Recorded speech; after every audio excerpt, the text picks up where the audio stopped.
Assalamualaikum, this is your instructor Umar Naeem and welcome back to our YouTube channel the coding world. आज हम C++ को use करते हुए बहुत ही interesting programme बनाएंगे that is console based ATM system.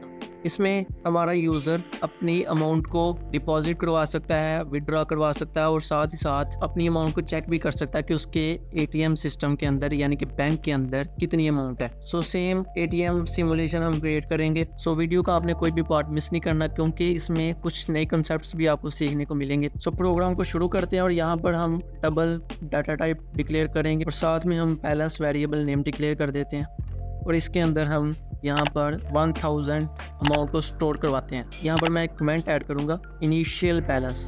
यहाँ पर पहला स्टेप हमने इस प्रोग्राम का इनिशियल बैलेंस को क्रिएट किया $1000 या कोई भी करेंसी आप ले सकते हैं। उसके बाद हम यूज़र से इनपुट लेंगे और यहाँ पर मैं एक और कमेंट ऐड करूँगा variable to hold user input. उसके बाद यहाँ पर इन डाटा टाइप लगाएंगे और साथ में हम चॉइस वेरिएबल नेम डिक्लेयर करेंगे और उसके बाद सेमीकोलन एंड देन यहाँ पर डबल वेरिएबल नेम डिक्लेयर करेंगे। आई नो कि इंट और डबल का भी आपको आइडिया होगा क्योंकि ये हमने शुरू के लेक्चर्स में डिस्कस किया होगा कि ये डाटा टाइप्स। तो अगर आपको इनके बारे में कोई कन्फ्यूजन है तो मैं वीडियो का लिंक आई बटन में दे दूँगा, आप उसको भी चेकआउट कर लीजिएगा। हमने यहाँ पर 2 स्टेप्स कंप्लीट किए हैं। एक इनिशियल बैलेंस क्रिएट किया, उसके बाद हमने यूज़र की इनपुट को स्टोर करने के लिए यहाँ पर 2 वेरिएबल नेम डिक्लेयर किए हैं that is choice and amount. उसके बाद हम अपने लूप को यूज़ करेंगे। लूप को इस वजह से क्योंकि जब यूज़र अपनी अमाउंट को चेक करे तो चेक करने के बाद या डिपॉजिट करे तो डिपॉजिट करने के बाद उसका प्रोग्राम एग्जिट ना हो, दोबारा से उससे पूछे कि आपने अपनी अमाउंट को विड्रॉ करवाना है, डिपॉजिट करवाना है या बैलेंस चेक करना है। सो उसके लिए हम यहाँ पर एक कंडीशन लगाएंगे ट्रू की। ट्रू इसलिए कि जब तक ये ट्रू रहेगी तो तब तक हमारा प्रोग्राम एक लूप के अंदर चलता रहेगा। तो इस वजह से मैंने यहाँ पर ट्रू टाइप कर दिया जो कि एक बूलियन टाइप है। अगर आप बूलियन टाइप के बारे में नहीं जानते तो आपको आई बटन में वीडियो मिल जाएगी, आप उसको देख सकते हैं। और उसके बाद हम यूज़र को एक मेन्यू डिस्प्ले करवाएंगे और मेन्यू डिस्प्ले करवाने के लिए हम यहाँ पर कुछ स्टेटमेंट्स लिखेंगे। स्टूडेंट्स यहाँ पर कुछ मेन्यूज़ जो कि यूज़र को शो करवाने थे वो यहाँ पर टाइप कर दिए हैं कि अगर यूज़र 1 को एंटर करे तो उसको बैलेंस का पता चल जाए, अगर 2 एंटर करे तो उसको विड्रॉल उसका हो जाए, अगर 3 एंटर करे तो वो अपनी अमाउंट को डिपॉजिट करवा सके और अगर 4 एंटर करे तो वो एग्ज़िट हो जाए अपने एटीएम मेन्यू से। अब इनकी इनपुट के लिए यहाँ पर हम सी इन के ज़रिए चॉइस वेरिएबल को कॉल करेंगे जो कि इसकी इनपुट लेगा। अगर आपको याद हो तो हमने स्विच स्टेटमेंट्स के अंदर केसेस को डिस्कस किया था। सो यहाँ पर हम स्विच स्टेटमेंट्स को यूज़ करेंगे। By the way switch statement की भी आपको वीडियो आई बटन में मिल जाएगी, तो वहाँ पर आप चेक कर सकते हैं कि स्विच स्टेटमेंट क्या होते हैं। सो यहाँ पर हम अपने एक्सप्रेशन को टाइप करेंगे दैट इज़ चॉइस। उसके बाद हम यहाँ पर 1 को टाइप करेंगे एंड देन यहाँ पर अपने कोड को टाइप करेंगे। अगर यूज़र 1 एंटर करे तो उसको बैलेंस का पता चल जाए तो यहाँ पर हम एक स्टेटमेंट राइट करेंगे योर करंट बैलेंस। उसके बाद हम बैलेंस वेरिएबल नेम जो कि डिक्लेयर किया था हमने यहाँ पर वो कॉल करेंगे ताकि ये जो वैल्यू इसके अंदर स्टोर है वो यूज़र को आउटपुट के ज़रिए शो हो जाए। सो यहाँ पर हम बैलेंस को कॉल करेंगे एंड देन यहाँ पर फिर एक स्टेटमेंट लिखेंगे $। उसके बाद हम सेमीकोलन लगाएंगे। सेम इसी तरह हम केस 2, केस 3 और 4 के लिए हम स्टेटमेंट्स बनाएंगे। तो सबसे पहले हम केस 2 को राइट करेंगे और यहाँ पर हम कॉलन लगाएंगे। जब हमने स्विच स्टेटमेंट को यूज़ किया था तो हमने यहाँ पर ये डिस्कस किया था, हम यहाँ पर ब्लॉक की बजाय लेबल्स को यूज़ करते हैं। हम यहाँ पर कॉलन लगाकर फिर अपनी आउटपुट परफॉर्म करवा देते हैं। सो इस चीज़ को कहते हैं लेबल। यहाँ पर मैं एक कमेंट भी ऐड कर देता हूँ चेक बैलेंस। ये मैं कमेंट इस वजह से ऐड कर रहा हूँ ताकि आपको पता चल जाए कि मैंने कौन कौन से फंक्शन यहाँ पर परफॉर्म करवाए हैं। यहाँ पर 2 स्टेटमेंट में हमने ये यूज़र को शो करवाया मेक का विड्रॉल, तो हम विड्रॉल के लिए एक प्रोग्राम टाइप करेंगे। सो यहाँ पर मैं कमेंट भी ऐड करूँगा। उसके बाद यहाँ पर हम सी आउट के ज़रिए एक स्टेटमेंट शो करवाएंगे enter the amount to withdrawal. यहाँ पर यूज़र अब विड्रॉ के लिए कुछ ना कुछ वैल्यूज़ का एंटर करेगा। सो उसके लिए हम यहाँ पर सीन टाइप करेंगे और यहाँ पर हम अमाउंट वेरिएबल को कॉल करेंगे जो यहाँ पर हमने डिक्लेयर किया था ताकि यूज़र जो भी वैल्यू यहाँ पर एंटर करे वो स्टोर हो जाए। उसके बाद यहाँ पर हम इफ़ स्टेटमेंट को यूज़ करेंगे, वो इसलिए क्योंकि यहाँ पर हमने पहले ही बैलेंस डिफ़ाइन किया। यहाँ पर इफ़ स्टेटमेंट्स को यूज़ करते हुए हम ये इंश्योर करवाएंगे यूज़र को कि आपने जो भी वैल्यू एंटर करनी है वो आपने अपने बैलेंस के मुताबिक करनी, ठीक है। सो इसलिए यहाँ पर हम इफ़ स्टेटमेंट लगाएंगे एंड यहाँ पर स्मॉल ब्रेसेस के अंदर अपनी कंडीशन टाइप करेंगे और वो कंडीशन ये होगी कि आपने जो अमाउंट एंटर करनी है वो बैलेंस से कम होनी चाहिए या बैलेंस के इक्वल होनी चाहिए। अगर तो ये कंडीशन ट्रू हुई तो फिर हमारा ये वाला कोड एग्जीक्यूट होगा और जिसके मुताबिक यूज़र का विड्रॉल सक्सेसफुल हो जाएगा। इसी के साथ हम यूज़र को एक स्टेटमेंट शो करवाएंगे, विड्रॉल सक्सेसफुल, और उसके बाद साथ ही हम यूज़र को ये बता देंगे योर करंट बैलेंस। बैलेंस के लिए हम फिर क्या करेंगे, फिर हम इस बैलेंस वेरिएबल को कॉल करेंगे एंड उसके बाद हम यहाँ पर डॉलर साइन लगाएंगे एंड देन यहाँ पर हम \n लगाकर अपनी स्टेटमेंट को क्लोज कर देंगे। स्टूडेंट यहाँ पर हमने एक और लॉजिक क्रिएट करना है, वो ये है कि अगर यूज़र ने अमाउंट एंटर किया, अमाउंट तो उसका विड्रॉ हो जाएगा, लेकिन वो विड्रॉ होने के बाद अमाउंट सेम रहेगी उसकी, क्योंकि यहाँ पर हमने उसकी अमाउंट में कम करने वाला कोई लॉजिक अप्लाई नहीं किया। तो उसके लिए हम यहाँ पर टाइप करेंगे बैलेंस, यहाँ पर हम असाइनमेंट ऑपरेटर अप्लाई करेंगे और साथ में हम अमाउंट को माइनस करके यहाँ पर स्टेटमेंट एंड करेंगे। अब ये वाली लाइन यूज़र को विड्रॉ होने के बाद उसका जो करंट बैलेंस होगा वो शो करवाएगी। क्लियर? अगर यूज़र ने अपने करंट बैलेंस से ज़्यादा वैल्यू को एंटर किया तो उसको जो स्टेटमेंट शो होगी वो हम एल्स के अंदर लिखेंगे। इफ एल्स स्टेटमेंट्स को किस तरह यूज़ करते हैं उस वीडियो का भी लिंक आपको आई बटन में मिल जाएगा। तो यहाँ पर हम cout लगाएंगे एंड उसके बाद यहाँ पर एक स्टेटमेंट लिखेंगे इनसफिशिएंट बैलेंस।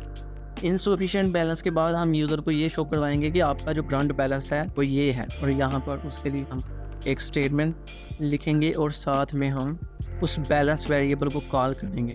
उसके बाद हम यहाँ पर डॉलर साइन को इंक्लूड करेंगे एंड देन यहाँ पर सेमीकोलन लगा के हमारी स्टेटमेंट हो जाएगी एंड। यहाँ पर हमारा विड्रॉल वाला प्रोग्राम कंप्लीट हो गया। उसके बाद हमने तीसरा प्रोग्राम बनाना मेक अ डिपॉजिट। डिपॉजिट के लिए एक प्रोग्राम बनाना है। सो यहाँ पर हम केस 2 से बाहर आएंगे और यहाँ पर केस 3 टाइप करेंगे। केस 3 को टाइप करने के बाद यहाँ पर हम एक कमेंट ऐड करेंगे डिपॉजिट का, और उसके बाद यहाँ पर अब सारा का सारा जो प्रोग्राम हम बनाएंगे वो डिपॉजिट के लिए होगा। सो यहाँ पर हम cout लगाएंगे एंड देन यहाँ पर इंसर्शन ऑपरेटर, उसके बाद कोड के अंदर हम यहाँ पर एक स्टेटमेंट शो करवाएंगे यूज़र को, enter the amount to deposit. यहाँ पर सीन के ज़रिए हम यूज़र से अमाउंट को रिसीव करेंगे और उसके बाद सेमीकोलन लगाएंगे एंड देन यहाँ पर फिर एक स्टेटमेंट लिखेंगे cout एंड डॉलर साइन लगाया एंड देन यहाँ पर \n। अभी तक हमने यूज़र से अमाउंट को रिसीव किया। अब उस रिसीव अमाउंट को हमने उसके करंट बैलेंस के अंदर ऐड करना है, तो उसके लिए हम यहाँ पर एक प्रोग्राम लिखेंगे बैलेंस अरिथमेटिक असाइनमेंट ऑपरेटर लगाया एंड देन यहाँ पर अमाउंट को टाइप करेंगे। अब ये लाइन जो भी यूज़र अमाउंट एंटर करेगा वो बैलेंस के अंदर ऐड कर देगी और यहाँ पर उसका बैलेंस चेंज हो जाएगा। क्लियर? बाय द वे अगर आप ऑपरेटर्स के बारे में नहीं जानते तो आपको आई बटन में उस वीडियो का लिंक मिल जाएगा। और उसके बाद हम यूज़र को स्टेटमेंट एक प्रिंट करवाएंगे कि आपका डिपॉजिट सक्सेसफुल हो गया है। सो यहाँ पर उसके बाद यहाँ पर हम बैलेंस को कॉल करेंगे क्योंकि जो वैल्यूज़ के अंदर स्टोर होगी वो प्रिंट भी तो होनी है एंड डबल कोट्स के अंदर हम डॉलर साइन टाइप करेंगे।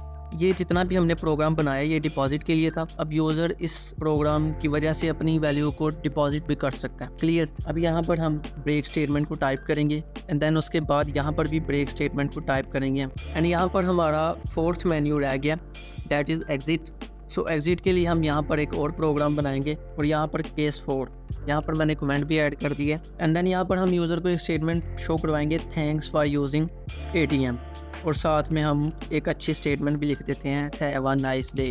उसके बाद हम रिटर्न 0 वाली स्टेटमेंट टाइप कर देंगे। यहाँ पर हमारा मेन्यू कंप्लीट हो गया। अब उसके बाद हम डिफ़ॉल्ट के अंदर एक स्टेटमेंट लिखेंगे कि अगर यूज़र ने इन सब केसेस के अलावा अगर कोई और मेन्यू यानी कि कोई और वैल्यू एंटर की 1 2 3 4 के अलावा, उसको जो स्टेटमेंट शो होगी वो हम डिफ़ॉल्ट के अंदर लिखेंगे। सो सिंपल हम यहाँ पर एक स्टेटमेंट शो करवाएंगे invalid choice, please try again and then यहाँ पर एंड लगाएंगे और उसके बाद हमारा प्रोग्राम कंप्लीट हो गया है। लेकिन यहाँ पर स्टूडेंट एक और कंसेप्ट आपको मैं बताता चलूँ इनपुट बफर का। यहाँ पर जब हम यूज़र से इनपुट लेते हैं तो हम इन के ज़रिए या गेट लाइन के ज़रिए इनपुट लेते हैं। क्लियर? और अब जो इनपुट होती है वो किसी वेरिएबल के अंदर स्टोर होती है, लेकिन याद रखिएगा वो पहले डायरेक्ट वेरिएबल के अंदर स्टोर नहीं होती, वो पहले वहाँ पर इन के अंदर टेम्परेरी वो करैक्टर्स वो वैल्यू स्टोर होती हैं और उसके बाद फिर वेरिएबल के अंदर स्टोर होती हैं। क्लियर? इन के अंदर जो टेम्परेरी वैल्यूज जो टेम्परेरी करैक्टर स्टोर होते हैं उनको हम कहते हैं इनपुट बफर।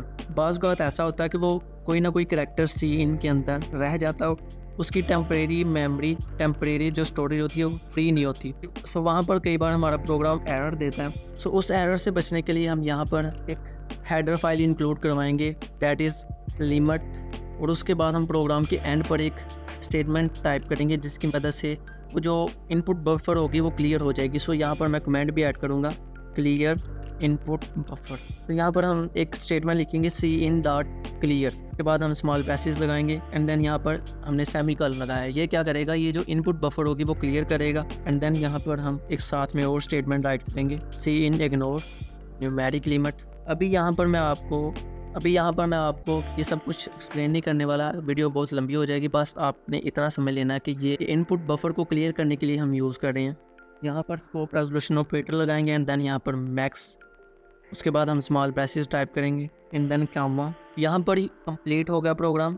ये इस वजह से यहाँ पर लिखने की ज़रूरत पड़ी क्योंकि इस प्रोग्राम के अंदर कुछ वैल्यू स्विच करती हैं, यानी कि इंट की वैल्यू डबल के अंदर स्विच करेंगी और डबल की वैल्यू इंट के अंदर स्विच करेंगी, यानी कि ऐसे कन्वर्जन होगी उनकी। सो उसके लिए उनकी इनपुट बफर क्लियर करने के लिए हमने ये स्टेटमेंट टाइप की है। अभी हमने जो इनपुट बफर और ये जो statement cin clear, cin ignore ये टाइप किया है, इनके बारे में आपने परेशानी होना है, इसके ऊपर डिटेल वीडियो आएगी।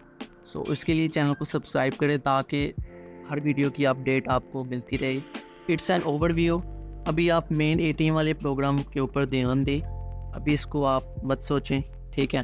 सो यहाँ पर अभी इस प्रोग्राम को रन करते हैं। मैंने control plus shift plus N के साथ इसको रन किया एंड देन यहाँ पर मुझे एटीएम मेन्यू शो हुआ है जिसमें लिखा है कि 1 को प्रेस करें बैलेंस को चेक करने के लिए, 2 को प्रेस करें विड्रॉ के लिए, 3 को डिपॉजिट एंड 4 को एग्जिट के लिए।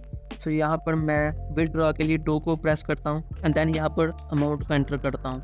अमाउंट मैंने यहाँ पर $500 विड्रॉ करवानी है। सो यहाँ पर मैंने विड्रॉ करवा ली है। इसने मुझे आउटपुट शो करवाई, withdraw successful and your current balance is $500 clear. अब यहाँ पर मैं दोबारा से अगर इसको विड्रॉ करवाऊँ, $200 दोबारा से विड्रॉ करवाता हूँ, तो आप देखेंगे कि मेरे पास जो टोटल बैलेंस रह गया वो $300।